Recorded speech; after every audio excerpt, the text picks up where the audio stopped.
Desde Argentina nos acompaña Inés Camiloni, profesora asociada en el Departamento de Ciencias de la Atmósfera y los Océanos de la Universidad de Buenos Aires e investigadora en el Centro de Investigaciones del Mar y la Atmósfera en Argentina.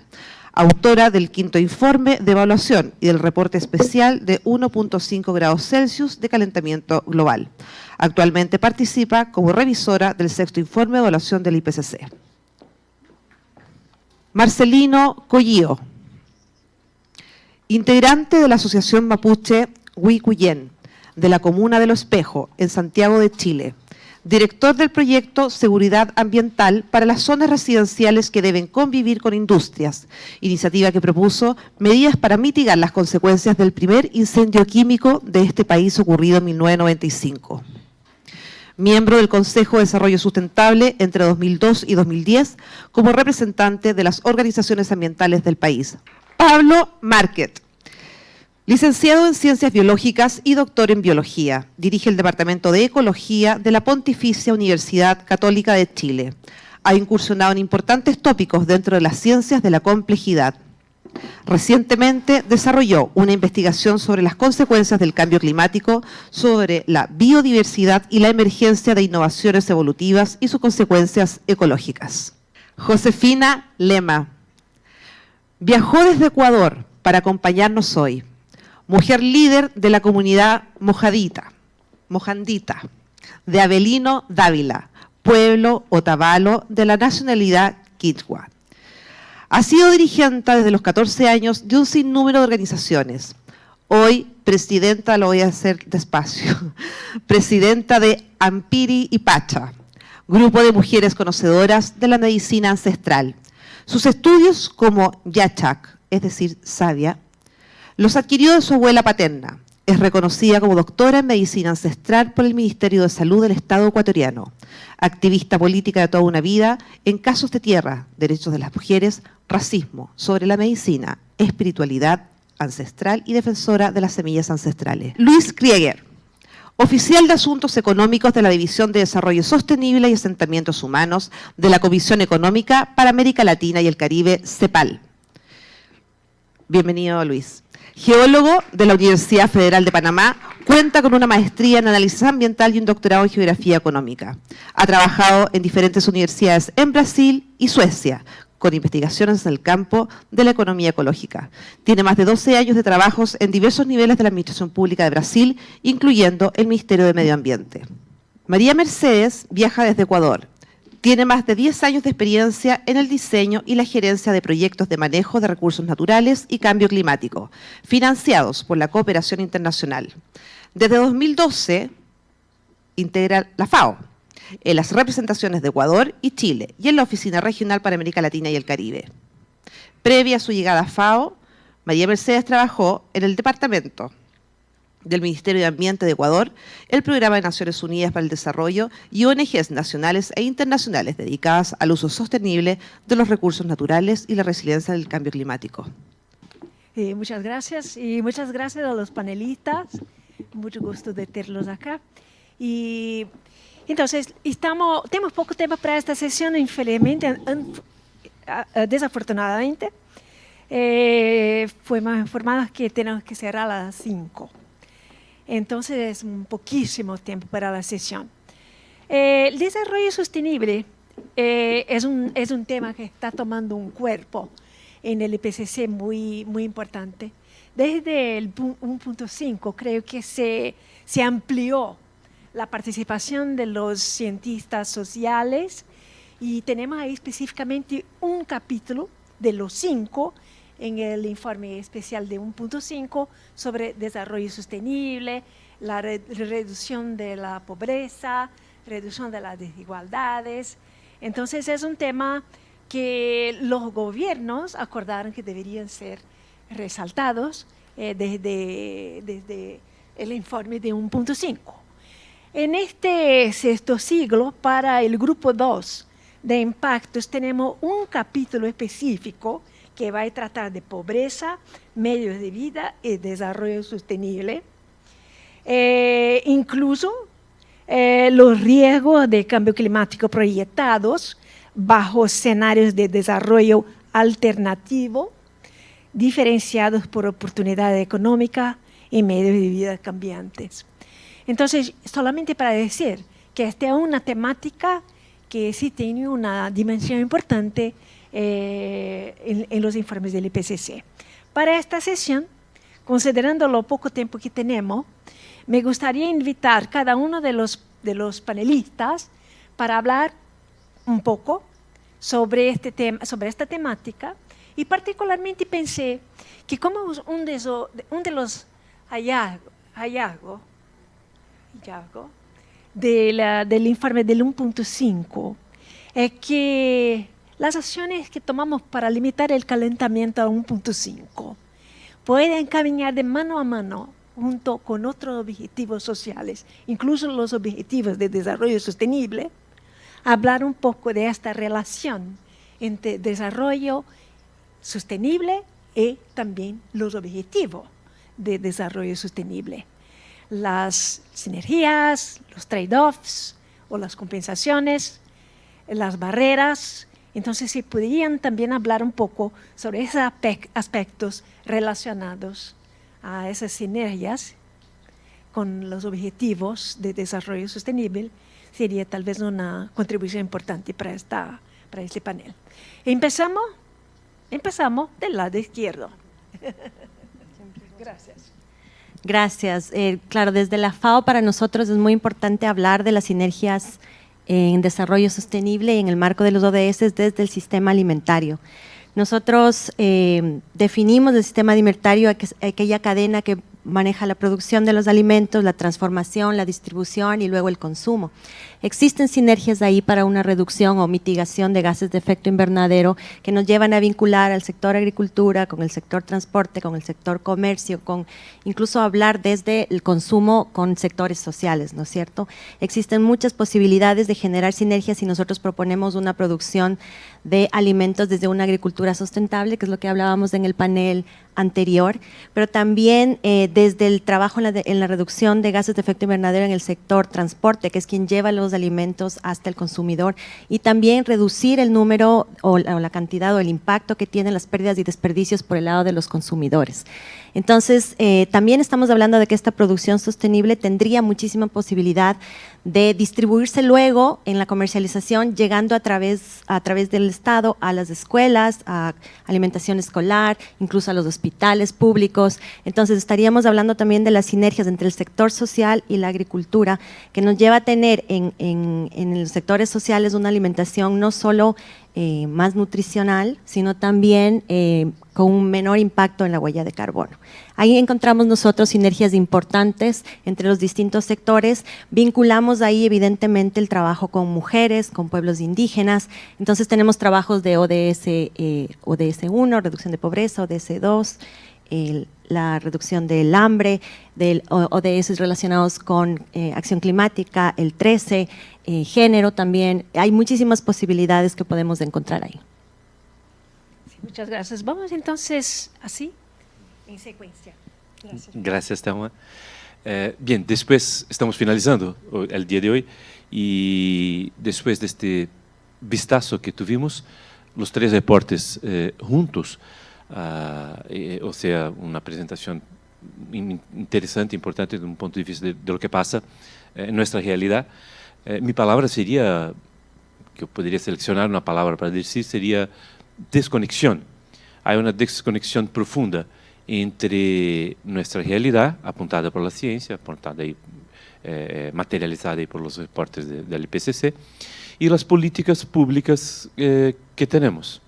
Entonces, esa desconexión es el gran problema que tenemos hoy en la humanidad. Tenemos que procesar un profundo cambio. Carlos ha resaltado eso há pocos minutos. Tenemos que producir una masiva transformación de nuestra realidad. Y si analizamos las políticas hoy, por la naturaleza de mi propio trabajo, yo trabajo con las políticas de los países de América Latina, si analizamos las políticas actuales, vemos que no estamos procesando. Essa transición no está siendo procesada, producida por los países, por nuestras sociedades, por la iniciativa privada, o sea, por nosotros mismos. Y la tarea es gigantesca, tendríamos que seleccionar algunos sectores para avanzar mucho más rápidamente de lo que hemos avanzado. El sector de energía, por ejemplo, sería uno de ellos. Deberíamos ya estar haciendo una profunda transición energética, pero si analizamos todas las inversiones que tenemos ahora en energía en América Latina y el Caribe y proyectamos eso hacia el futuro, vemos que, por ejemplo, para 2040 no tendríamos cambio ninguno. Los cambios serían marginales en términos de matriz energética. El índice de renovabilidad de la matriz cae progresivamente, ha caído a lo largo del tiempo. Así que estamos, en verdad, nos moviendo en un sentido contrario de lo que deberíamos nos mover en ese momento. La desertificación avanza, y avanza muy rápidamente. Hemos hecho un ejercicio há uns meses atrás, utilizando la metodología del Atlas Global de la Desertificación y los instrumentos también, las imágenes de satélites que tienen ahí, haciendo un zoom en algunos países, y hemos llegado a unos índices de avance de la degradación de la capacidad productiva de los suelos impresionantes. Solo unos datos aquí, por ejemplo, que yo había apuntado, el caso de Brasil con 36% del territorio, Argentina con 40%, Paraguay con 62% del territorio, Perú con 58%, Ecuador con 50%, cosas así. O sea, estamos caminando en un sentido completamente contrario al sentido que deberíamos caminar. Imaginen esos territorios desertificados que tenemos ahí. No tenemos economía ninguna. Eso es una desertificación, es pobreza, destrucciones, escasez hídrica, cosas que no nos interesan. Y es eso que hemos producido. En los últimos 15 años hemos perdido más de 60 millones de hectáreas de bosques y podríamos avanzar mucho. En el caso de la Amazonía es un caso así, me intriga, así, me hace pensar cómo que ese tipo de cosas no moviliza la gente. Muchos de ustedes quizá hayan oído hablar en los ríos voladores. Hay más agua. En el caso de la Amazonía, hay más agua volando o viajando por el aire que viajando por tierra. Hay más agua, o sea, el río Amazonas tiene menos agua que la que viene por el aire. La evapotranspiración de la Amazonía es fantástica y los vientos que vienen desde el Atlántico lanzan esa humedad para dentro del continente sudamericano, por ejemplo, produciendo lo que llamamos de ríos voladores. Aproximadamente 70% de la humedad de toda la región, desde parte de Colombia, Perú, Bolivia, Argentina, Paraguay, Uruguay y Brasil, desde el río San Francisco para abajo. O sea, la parte productiva de Sudamérica depende de esa agua. Y si avanzamos con la destrucción de la Amazonía, que está cerca de 20%, el tipping point para la mantención de esta transmisión de agua está alrededor del 25%. Estamos a punto de perder la contribución de los ríos voladores. Y eso sería catastrófico, sería la destrucción de la economía de Sudamérica. Entonces, ese tipo de cosas realmente no entiendo cómo que eso no moviliza más las sociedades, los gobiernos y nuestra acción. O sea, tenemos que urgentemente promover una profunda transición hacia la sostenibilidad. En ese momento no tenemos eso caracterizado, no está puesto en términos de políticas públicas. Y bien, esa sería, claro, evidentemente la mala noticia. La buena noticia es que tenemos una ventana de oportunidad todavía, que son más o menos la década que entra, esa próxima década, los próximos 10 años, más o menos con una coincidencia con la Agenda 2030 y los Objetivos de Desarrollo Sostenible. O sea, tenemos la oportunidad de poder procesar ese cambio en los próximos años, pero esa ventana de oportunidad está puesta para nuestra generación. Después de millares y millares de generaciones antes de nosotros, alguien aquí hizo un saludo para nuestros abuelos en un momento anterior, pero después de tantas y tantas generaciones en la historia de la Tierra, en nuestra historia en la tierra, está bajo nuestra responsabilidad ahora producir esos cambios. Entonces, si tenemos ese sentido de urgencia de la situación que vivimos, deberíamos tener una movilización social, política, económica, de transformación de nuestra manera de producir y de consumir muy rápida para que podamos continuar disfrutando, continuar usufruindo de los servicios ecosistémicos que son fundamentales para la existencia humana. No hay ni una ciudad sin agua, no hay posibilidad ni una de sobrevivencia nuestra sin un clima equilibrado. O sea, esas cosas son muy serias. Así, no tenemos capacidad de producir comida con esos grados de avances de desertificación y eso tenemos que revertir en un plazo realmente corto. Acordar para eso es una tarea civilizatoria que está en nuestra generación. Gracias. Gracias Luis. Josefina, me gustaría primero agradecerle, sí, por esta presentación para acá, en esta sesión.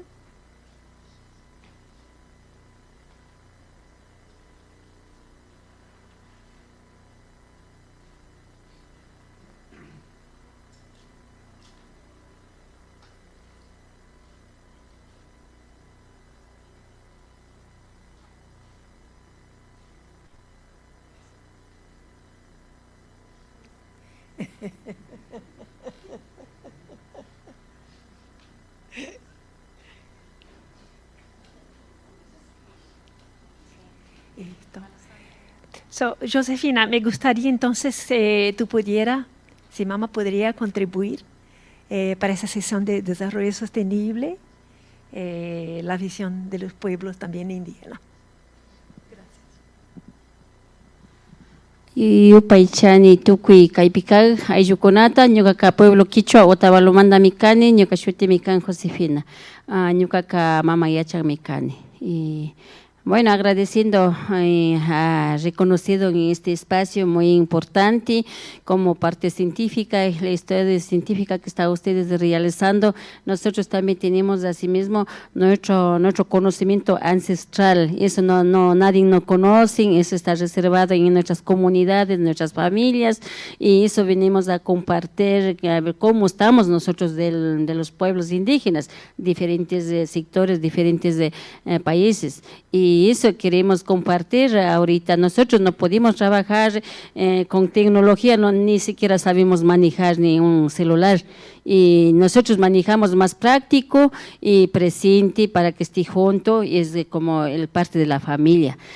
Primero para nuestros pueblos indígenas, primero es madre naturaleza, es nuestra familia. Si es que sin ella no tenemos vida, aunque tengamos muchas cosas, muchos materiales, muchos dineros, dólares, todo, pero no tenemos nuestras vidas. Si es que faltaría madre tierra, no hay alimento. Si es que faltaría agüita, no hay producción. Si es que faltaría padre sol, no tenemos el espacio. No, si es que faltaría aire, no viviríamos ni un ratito. Por eso siempre hemos considerado pueblos indígenas. Primero, esos 4 elementos es el parte de complemento para vivir. Si no, si faltaría uno de ellos, no hay vida. Sí, segurito no vamos a poder vivir solo cargado de cosas materiales, porque eso es parte de complemento, y nuestras preparaciones, parte intelectual, parte profesional, es parte de complemento. Sí, es importante para ir conociendo también, pero eso es difícil para hacer conocer a nuestros pueblos. Tenemos mucha oportunidad a través de Calfin, que dio este espacio, gracias, agradezco primero, ustedes también que me han recibido, agradezco primero. Bueno, mi tema que es la cuestión del semilla. Nosotros, pueblos indígenas, no podemos vivir con un solo producto porque necesitamos muchos productos para poder vivir alimentando sano. porque eso decimos siempre, estamos ahora asustados en enfermedades que vienen, nuevas enfermedades que está el fama, de coronavirus, todo eso, nosotros estamos tranquilos, único que respetamos a nuestra Pachamama, nuestra Madre Naturaleza, donde no se respetan a la Madre Naturaleza, no cuida su Madre Naturaleza, y ya está cayendo en el Ecuador también. Pero hemos escuchado muchas enfermedades, pero a nuestra región no llega, porque nosotros siempre estamos cuidando a nuestra Madre Naturaleza. También es protegen del parte de la, porque ellas son vivos, por eso ellos tienen resentimiento. Si es que es dentro de tierra, ahí está nuestra agüita que está resentiendo.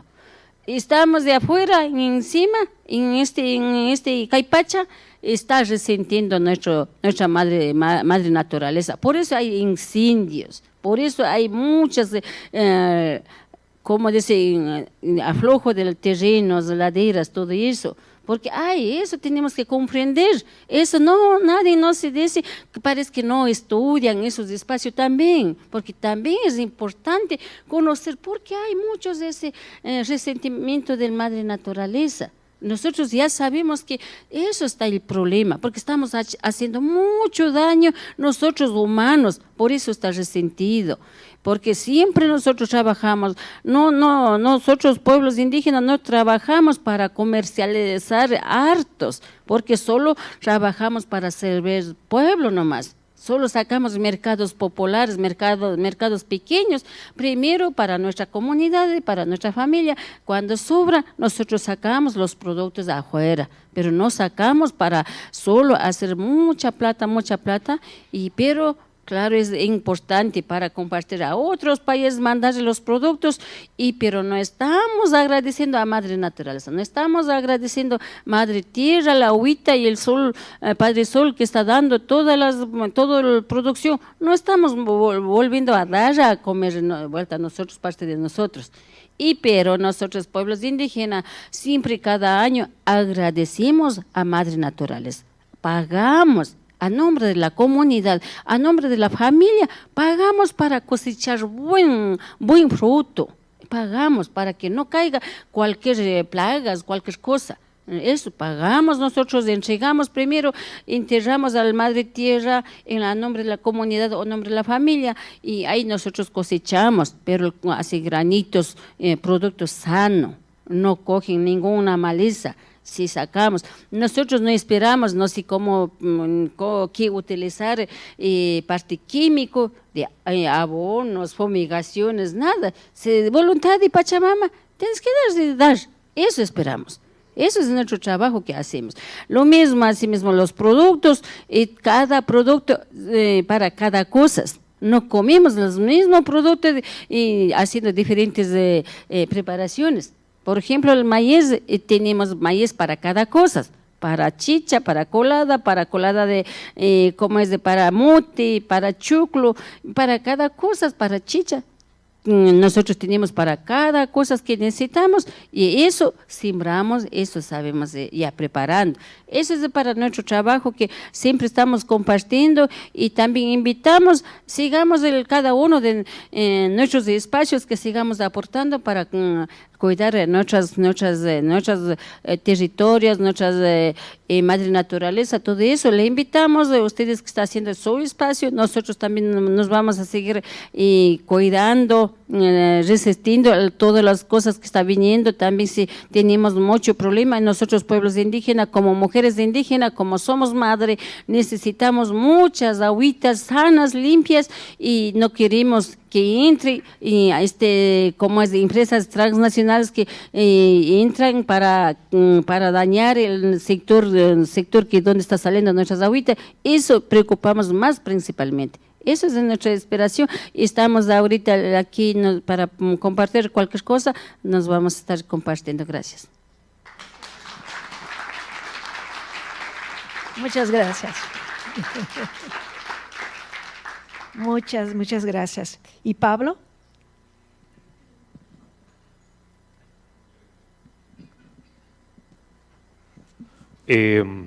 Bueno, muchas gracias por la invitación, un placer estar acá. una reflexión antes de entrar en el tema. Probablemente, como se tocaba en el panel anterior, pensábamos en la lógica de la transformación, ¿no? Dos cosas con eso: la transformación es inevitable. El problema es si va a ser para bien o para mal. En el camino que estamos va a haber una transformación probablemente apresurada hacia una desintegración y un deterioro profundo y rápido de los sistemas económicos como los conocemos. Ustedes ya ven la debacle que ha significado una entidad que no es ni siquiera 10 veces el tamaño de un pelo humano, ¿no? Imagínense lo que significa eventualmente grandes tormentas, sequías, eventos extremos, etc. Y en forma sostenida en el planeta. Entonces, esta transformación se nos viene, el punto es qué es lo que vamos a hacer, y hasta el minuto efectivamente hemos tenido más discursos en términos de lo concreto, ¿no? Se ha avanzado mucho, yo creo, pero tenemos que hacer mucho más y mucho más rápido. Probablemente lo más fundamental es que aquí está en juego una manera de entender el fenómeno humano, ¿no? Hay una manera de entender lo que somos, lo que hacemos acá y lo que eventualmente nos merecemos, y si no le damos un poquito de vuelta a eso, todo lo demás va a ser parche. Porque sobre esa visión del hombre es donde tenemos que anclar una nueva sociedad y un nuevo trato con la naturaleza. Si no hacemos eso, vamos a seguir sumergidos en un profundo sueño del cual vamos a despertar cuando va a ser demasiado tarde. Eso yo creo que es fundamental tenerlo claro y reflexionar en las grandes preguntas, ¿no? Si no reflexionamos en las grandes preguntas de la existencia y de nosotros, yo creo que no vamos a tener la capacidad de poder remontar nada. Bueno, dentro del trabajo que yo hice durante la COP, fui miembro de un panel que dirigía Maísa, y que fue un panel que se creó para apoyar el proceso de la COP y apoyar lo que era la contribución nacional de Chile. Yo estuve presidiendo la mesa de biodiversidad, y allí probablemente el tema de la biodiversidad es fundamental, ¿no? Es fundamental porque primero es parte constitutiva de lo vivo, y probablemente el fenómeno de lo vivo, ¿no? No hay otro fenómeno. Y si no apelamos al fenómeno de lo vivo como el gran aliado, no vamos a poder salir de esto. Pero como decía al principio, hay un ser vivo que tiene que, como decía en otro foro y decimos en Chile, pegársela al cachofazo, ¿no? No sé si ustedes conocen pero ese es como uno agarra una alcachofa, ¿no? Y se pega en la cabeza, ¿no? La alcachofa puede ser muy sabia, ¿no? Y esa pegada al cachofazo es la que necesitamos nosotros. Y bueno, y el alcachofazo que nos pegamos en la mesa es que efectivamente tenemos que, aparte de cambiar nosotros, tenemos que usar al resto de la naturaleza y a la biodiversidad como nuestro aliado, y fomentar lo que se denominan las soluciones basadas en biodiversidad o basadas en la naturaleza, o soluciones basadas en el clima, ¿no? Y allí tenemos varias opciones de transformación que son rápidas y están al alcance. Si hay que poner pensamiento, voluntad política y lucas, ¿no? Antes de que no valga nada eso. Entonces hay que cambiar la agricultura. Como hablábamos en el panel anterior, hay que cambiar la manera en que se hace agricultura. Hay que cambiar cómo usamos fertilizantes, los tipos de cultivos que hacemos, ¿no? Hay que hacer paisajes agroforestales sustentables, donde los distintos tipos de actividad económica puedan tener sinergia y minimizar en un conjunto sus efectos negativos. Hay que hacer estas soluciones que tienen, lo importante es que tienen cobeneficios, ¿no? Cobeneficios no solamente para la biodiversidad, para el suelo, para el aire, sino además cobeneficios para el bienestar humano. Y ahí entramos en las sinergias con los objetivos de desarrollo sustentable. Eso es fundamental. Y en Chile tenemos varias, y nada más que voy a mencionar, una que me parece muy importante, es que tiene que ver con ampliar la red de áreas protegidas para evitar la degradación de muchos ecosistemas, y también eventualmente tenía una presentación acá, pero no se preocupen, ya la voy a dar. y ampliar las áreas protegidas, sobre todo en las zonas costeras, ¿no? Nosotros acabamos de terminar un análisis que hicimos para todo el trópico, en la sudeste de Asia, África, y yo estuve encargado de todo el neotrópico. Analizamos dónde debieran estar las áreas protegidas que van a permitir que las especies se puedan resistir y moverse en relación al cambio del clima.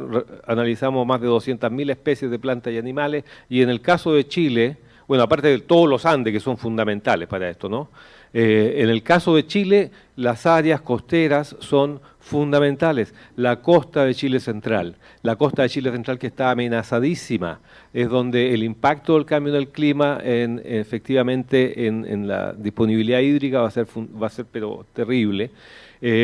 Ya se han degradado muchos humedales y además se está llenando de gente, ¿no? Se están yendo todos quieren tener una casa en la costa. Está lleno, los terrenos los compran las inmobiliarias especuladoras a costo del bienestar de las pequeñas comunidades que habitan la costa en forma relativamente sustentable con una economía de subsistencia. Y yo creo que eso es bien importante hacer la definición. No son comunidades que quieran desarrollarse económicamente y tomarse todo el planeta, ¿no? Ellos quieren subsistir. Y yo creo que debiéramos tener objetivos de subsistencia sustentable, no más que de desarrollo, porque el desarrollo siempre implica como que vamos a crecer, ¿no? Y tenemos esta ínfula de ser lo amos de algún lugar o región. Eso es importante en el caso de Chile y sobre todo el mar, ¿no? Y el mar y las praderas, el carbón azul de las ballenas, y las ballenas como grandes entidades no solamente capturan y secuestran carbono, porque una vez que mueren se lo llevan al fondo. Una ballena tiene aproximadamente 33 toneladas de carbono, imagínense. Hemos matado 2/3 de las que habían, nos queda 1/3 que hay que cuidar y que son fundamentales en mover recursos desde las zonas ricas y productivas de las zonas de Ártico y Antártica hacia los trópicos, ¿no? Las ballenas son seres, pero así, increíbles. Y no podemos arponearlo, o sea, es como... ¿Dónde está la alcachofa? Digo yo, ¿no? Entonces, eso, tenemos una tarea larga, esperemos que podamos en conjunto hacerla. Muchas gracias. Gracias a ti, Pablo. Tenemos 10 minutos restantes y tenemos Marcelino e Inés.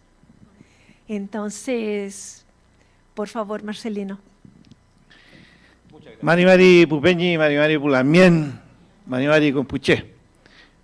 Gracias por la invitación. Tenemos una presentación, por favor, para poder hacer más ordenada esta presentación.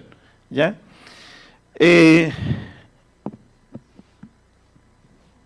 ¿Viene o no viene? No viene.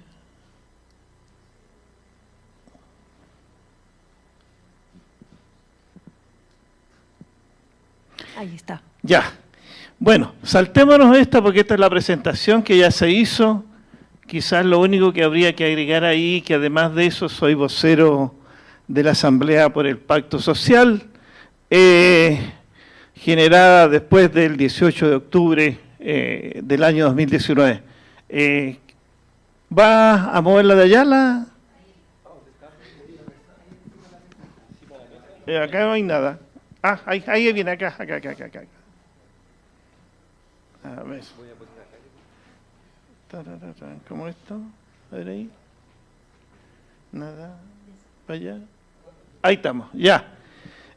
Bueno, primero decir que nosotros somos muy críticos del modelo actual, del modelo capitalista neoliberal, que si bien es cierto ha ostentado cifras macroeconómicas importantes, pero que el 18 de octubre del año 2019 demostró que fue un fracaso en este país, y eso hoy día no es un tema ni siquiera para discutirlo, es un hecho, así de claro, ¿ya? Y bueno, y somos críticos de este modelo individualista, depredador, extractivista, que se implementó por años en este país y que nos deja en todos los territorios consecuencias nefastas. El tema de todas las áreas, la minería, la agricultura, en fin. Somos críticos de la depredación de los recursos naturales, no nos parece, digamos, que sea sano cambiar el bosque nativo por forestales. No nos parece sano que los recursos naturales deban ser eliminados para que se instale la minería. No nos parece sano que en el pasado este país haya tenido recursos naturales como bosques, por ejemplo, en el norte, y hoy día no estén. Si hay acá algún historiador y quiere o sabe, digamos, de los escritos, por ejemplo, de Diego de Almagro, que llega a Chile hace bastantes siglos, entra por Copiapó, y él hablaba de la selva de San Francisco. Podríamos preguntarnos hoy día, ¿qué pasó con esa selva hoy día? Donde hay puro desierto, ¿ya? Somos críticos de la instalación y financiamiento por parte del Estado de las forestales. La verdad es que las forestales en este país se han instalado con el financiamiento del Estado, es decir, con plata de todos los chilenos, pero que nos han dejado un desastre en el territorio mapuche. Que primero, digamos, las forestales necesitan mucha agua, y en la medida que estas plantas van creciendo, es más el agua que necesitan. Pero sus características de desarrollo generan una resina que impermeabiliza los suelos. Por lo tanto, las aguas lluvias no penetran esos territorios y sí van consumiendo el agua de las napas subterráneas. Pero además, las forestales son fumigadas con pesticidas, con agroquímicos, que cuando vienen las lluvias, estos pesticidas y agroquímicos escurren en estos suelos impermeabilizados y nos contaminan las aguas que son de otros territorios. Por lo tanto, no solamente es en la contaminación del territorio donde está la forestal, sino que también en estos otros cursos de agua donde llegan estos pesticidas, agroquímicos, producto del escurrimiento de estas aguas. Entonces, sin duda que nos parece mal que el Estado financie este tipo de industria. Somos críticos de las termoeléctricas a carbón, a petróleo, a pescado, que han generado enormes enfermedades en los territorios donde se han instalado. Enfermedades en las personas que tienen que subsidiar con su salud la rentabilidad de estas empresas. Y sin duda que nos parece grave que eso pase, ¿ya?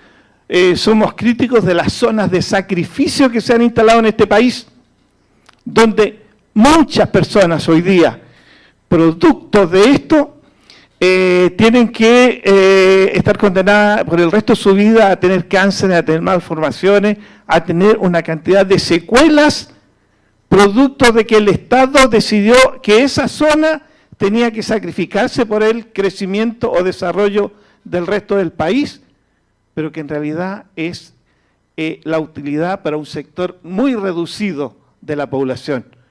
Y tenemos el caso más dramático, por ejemplo, de Quintero Puchoncaví, que hoy día sigue siendo un escenario donde se prefiere cerrar escuelas porque los niños se desmayan en horas de clase, pero no se cierran las empresas que están generando el daño. Bueno, y esto pasa en Tocopilla, pasa en Antofagasta, pasa en todos los lugares donde este sistema mantiene estas zonas de sacrificio. Somos críticos de la invasión de nuestros territorios que destruyen el medio ambiente, que destruyen los territorios, la calidad de vida, que llegan de mala forma a instalarse por la fuerza en algunos casos, como son las hidroeléctricas que han llegado al territorio mapuche y que se han instalado muchas veces sin la autorización de sus dueños, como es el caso de Tranguil, y donde incluso han asesinado a una persona, como es el caso de Macarena Valdés. Entonces, sin duda que somos críticos de este sistema. Somos críticos de lo que hoy día se privilegia como desarrollo, pero que en realidad es crecimiento, y crecimiento para un sector limitado de este país.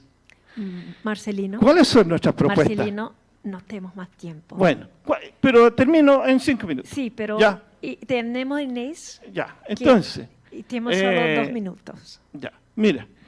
Entonces, ¿cuáles son nuestras propuestas? Primero, avanzar una sociedad de colaboración, de cooperación, de solidaridad. el individualismo que se ha proyectado en esta sociedad es el que hace más daño, ¿ya? Y por lo tanto, desde ese punto de vista, nos parece importante avanzar un cambio de valores de esta sociedad. Esforzarnos por mantener los equilibrios de la naturaleza y recuperar naturaleza perdida. Avanzar desde los contenidos ambientales al introfilmoyen, que la verdad es que ustedes a lo mejor no tienen ni idea de lo que es eso, pero es reconocerle valor, espiritualidad a la naturaleza. Es reconocer que efectivamente sin naturaleza, como decía la Lamien antes, no vivimos. Y eso es fundamental. Por lo tanto, en un periodo de cambio de constitución, debiéramos también considerar el derecho de la naturaleza a existir en forma natural, que nos garantiza una cantidad de temas que hoy día no tenemos. Esforzarnos por construir una cultura con nuevos valores, como el cumeche, que ustedes no tienen ni idea lo que es, el nehuenche. Rupche. ¿Saben lo que es el rupche? Es el valor de la palabra. El valor de la palabra que hoy día se ha perdido. Que hoy día cualquier político nos dice una cosa hoy día, pero mañana hace otra distinta. El valor de la palabra sencillamente es el que le da valor a las personas. Tomar de la naturaleza lo que necesitamos para vivir bien, pero no para malgastar, no para ostentar. Esta propuesta y muchos otros contenidos tienen que ver con el Cume Moñán, el buen vivir que desde los mapuches planteamos, ¿ya? Por lo tanto, como conclusión, así muy rápida, en estos momentos que se desarrolla un proceso constituyente para una nueva constitución, es importante que conozcamos diferentes culturas, diferentes propuestas. El tema de la plurinacionalidad e interculturalidad no es solo un tema de derecho, es también un tema de propuestas de vida distintas, de una sociedad distinta. El cambio climático nos obliga a cambiar nuestros hábitos, a todos, ¿ya? De producción, de desarrollo. Y por último, Naciones Unidas ha dicho, mire, para enfrentar el cambio climático hay que mirar a los pueblos originarios.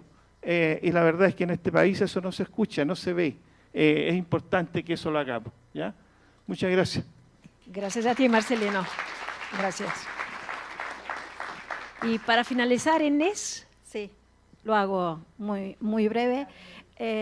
Un poco un resumen de algunas de las cosas que vimos a lo largo del día de hoy. Vimos que el Acuerdo de París impone tratar de limitar el calentamiento a 2 grados centígrados, hacer esfuerzos como para que no se supere en lo posible 1,5 grados como un objetivo más ambicioso, pero vimos también que ese medio grado de diferencia no es lo mismo en términos de impactos, y de ahí la necesidad de intentar limitar este calentamiento a 1,5 grados. Pero es importante tener presente que ahora estamos en un mundo de 1 grado de calentamiento. Nuestro objetivo es 1,5 grados, estamos hablando de medio grado más con respecto a donde estamos ahora.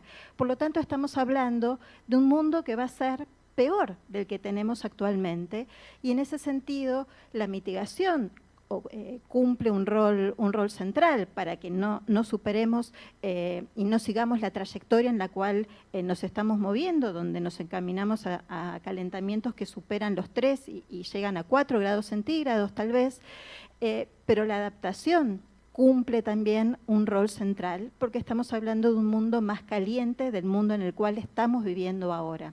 Por lo tanto, para que esa adaptación sea efectiva y la mitigación sea efectiva, va a tener un rol central que también busquemos sinergias entre adaptación y mitigación, como para que las consecuencias entre sí no sean dañinas y no sean contradictorias.